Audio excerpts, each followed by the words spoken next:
Okay, so I've been playing a few different card games as of late. I'm still playing Yu-Gi-Oh! I've picked up Marvel Snap. I've been playing a little bit of Magic.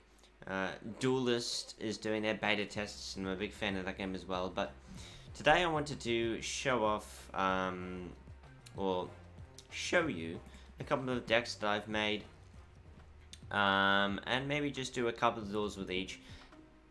So I have three.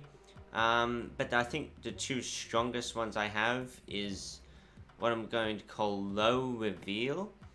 A deck that plays very low to the ground, very low cost minions. Things you can play rather quickly, and it's all about synergy with revealing. Which is why sort of our later curve is the White Tiger and the Odin. And we're also playing Kazar. Kazar is very strong. We're playing a lot of one drops. So Kazar can be a really nice swing here.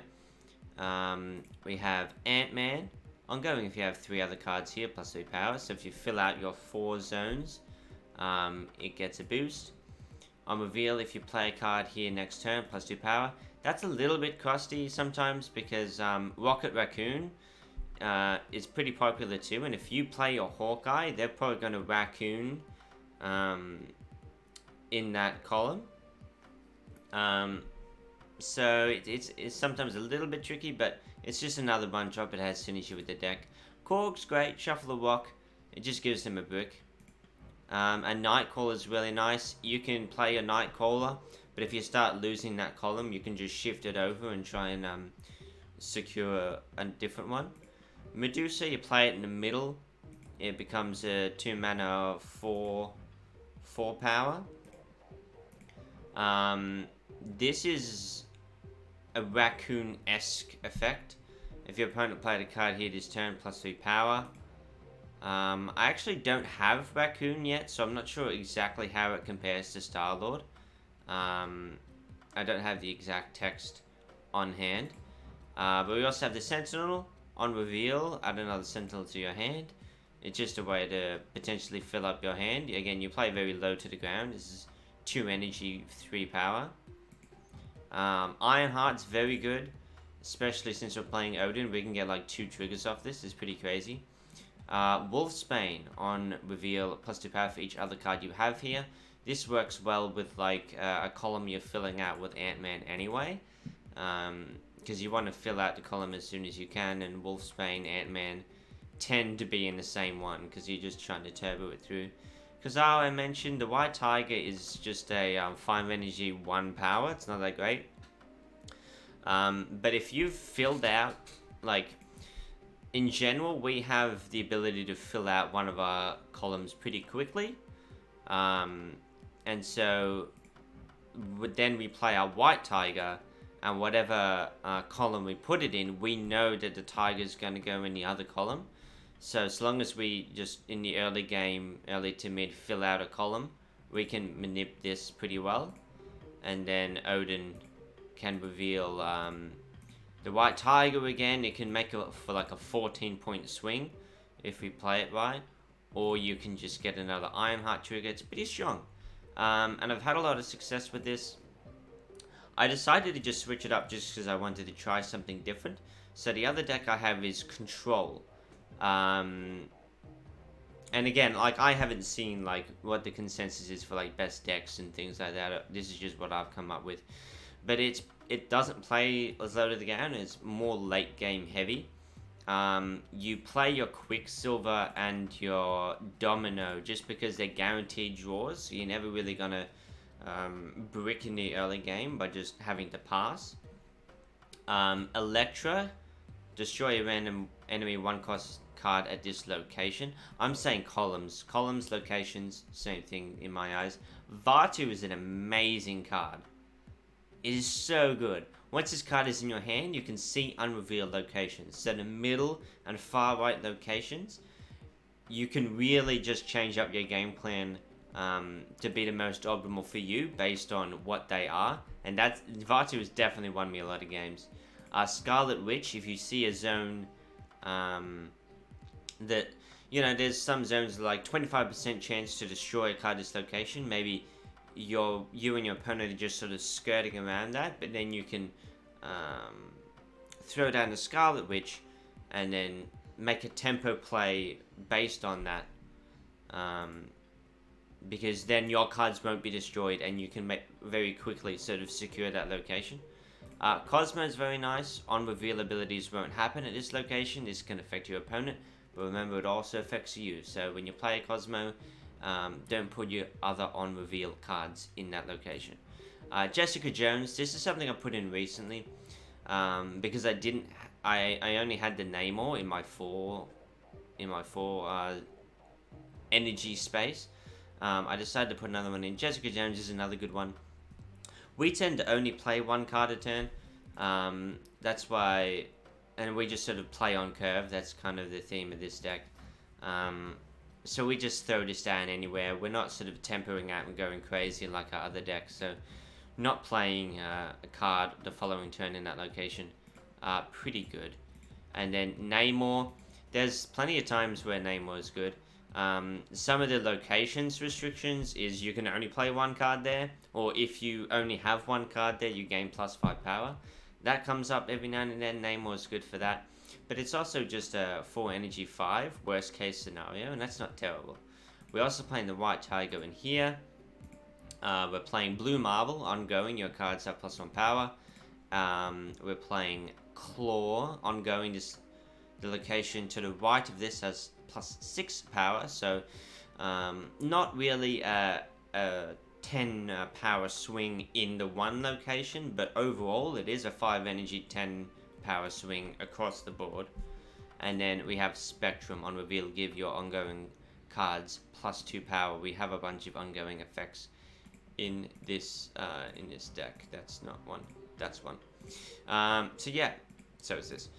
So those are the two decks. I'll probably just do a couple of games with each and see how we go. Yeah, I really want Miles Morales. That's kind of what I'm grinding for. I haven't bought the pass or anything. I'm just going to try and grind to, I think it's 50. So cards here have +5 power. So I get to show off the Watcher here. Alright, so that's going to add a ninja with -2 power to both sides of the field. And cards that cost 1 can't be played here. But I could play it now. That's what's interesting.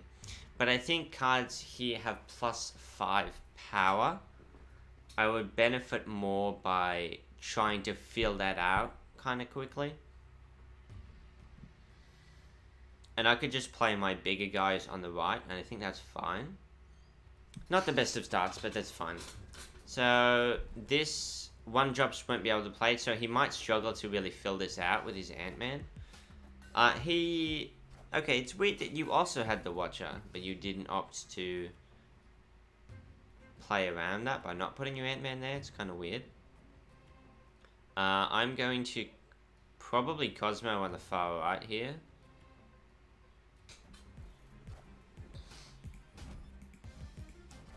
That's an ongoing, so that wouldn't have helped me. That's decent.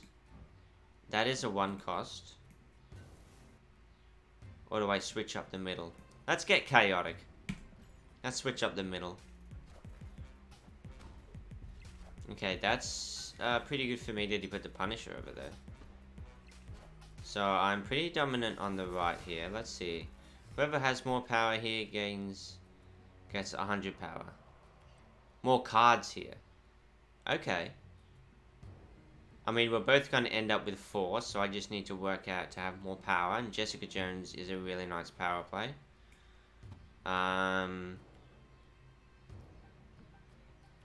So I'm not going to be putting anything there. And my 1 costs can't go here, so I may as well curve out a little bit. Iron Man is kind of strange. So whatever he puts, it's going to get doubled. Namor. Namor is a decent option, to be honest. Oh, this is the final turn. So I should just stack. Well, I'm winning this.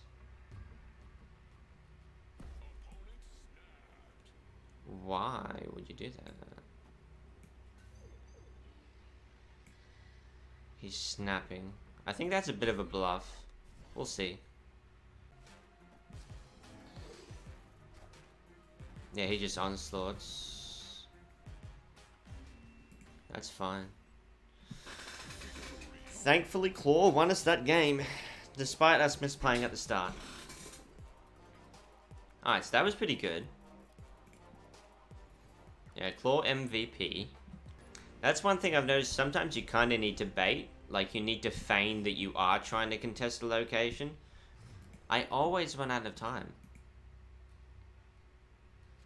Cards cost 1 less. Well, now I just get to play this for free anyway. So that's Cosmo in the middle. And basically it comes out to be the same anyway. Okay, that's interesting for sure. Let's contest the middle. Nope, we won't do that. This is a non-reveal, isn't it? Okay. We can do that anyway. And then it'll just get moved.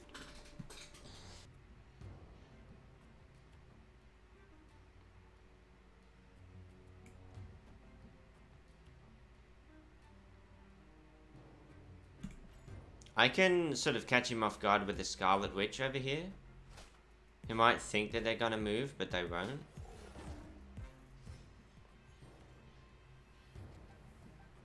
Electra is really nice. I can take out a squirrel. I can take out the angel, perhaps? No, it's an on-reveal, so I would need to Scarlet Witch.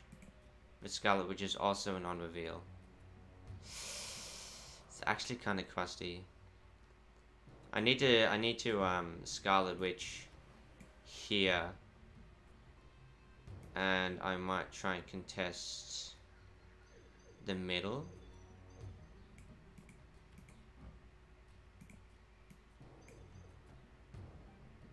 Do I want to just throw out a Vatu? I don't know where I want to put it yet, though. I'm not feeling super confident here. So I don't want to snap or anything, but...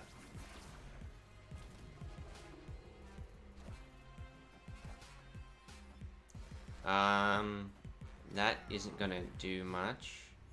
That Kazar is brutal. Ooh, but I drew Blue Marble. Ooh, that's pretty good. Blue Marble's pretty good. So I can Electra, take out your Electra or your Squirrel, either way. I'm going to be gaining 1 power, going up to 9. You're going to be losing 2. You're going to go down to 8. So I'll be 9 to 8. But I won't have any other zones left. But then again, I'm going to be gaining an Omni over there. And then I can just sort of... The problem is this... No, it's an ongoing. That's really nice. So this happens no matter what.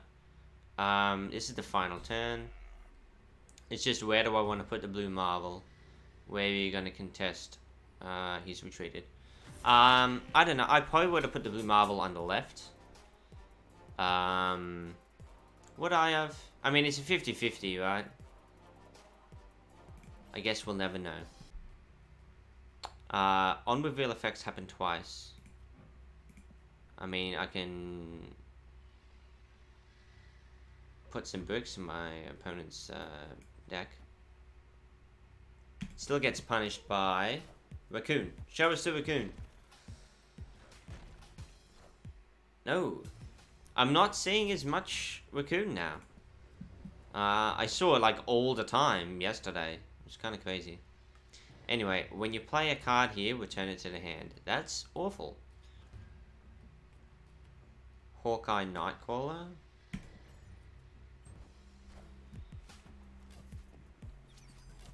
So we're gonna be at 3. I don't want a Wolfsbane yet. When you play a card here, so I can move something there. Ooh. Okay. I don't need to win the location right now. I just need to be winning it eventually.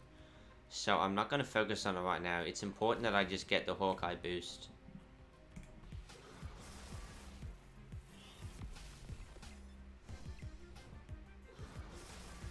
That's a big power swing for him. Nightcrawler.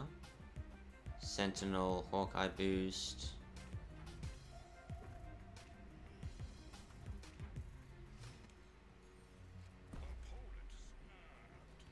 Why are you so confident? I want to get off this Wolfsbane for sure. I feel like that was a little bit of a bluff.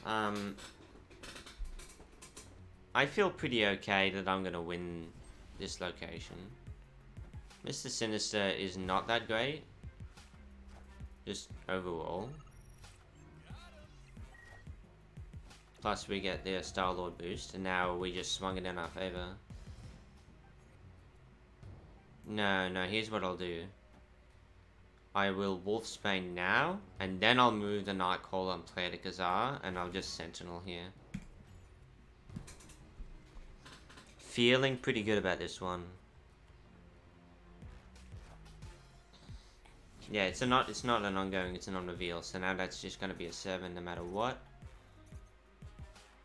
Yeah, him filling up his field with squirrels is not good, in my opinion.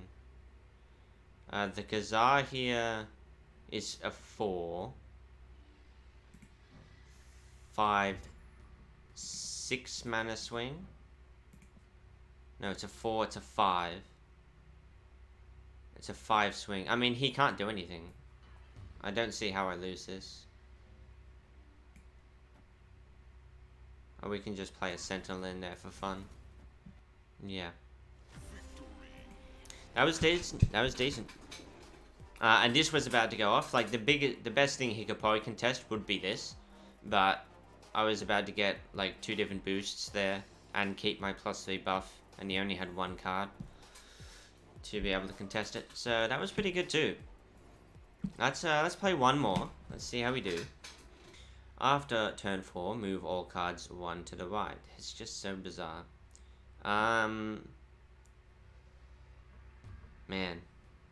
See, locations like the Bifrost, I don't know what to make of them, to be honest, but playing Nightcaller in the middle never hurts anyone.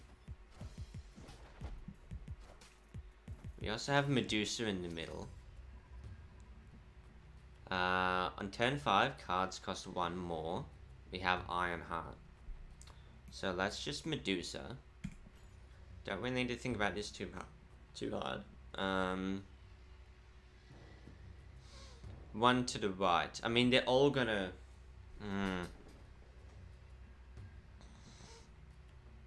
They're all gonna shift to the right. How do you play with a Bifrost on the field? I'm not too familiar. I don't need to be familiar with it anymore. Cards cannot be... Okay. First to fill this, draws a 6 cost card, it costs 0. Well, the good news is that we are experts at playing low to the ground and filling up things. I can always just move the Nightcaller across at any point. We also get a boost on those 2 cards. You're gonna Electra, that's not gonna hit anything. Ooh, I don't know about that, my friend. I feel like that's a little bit of a bluff.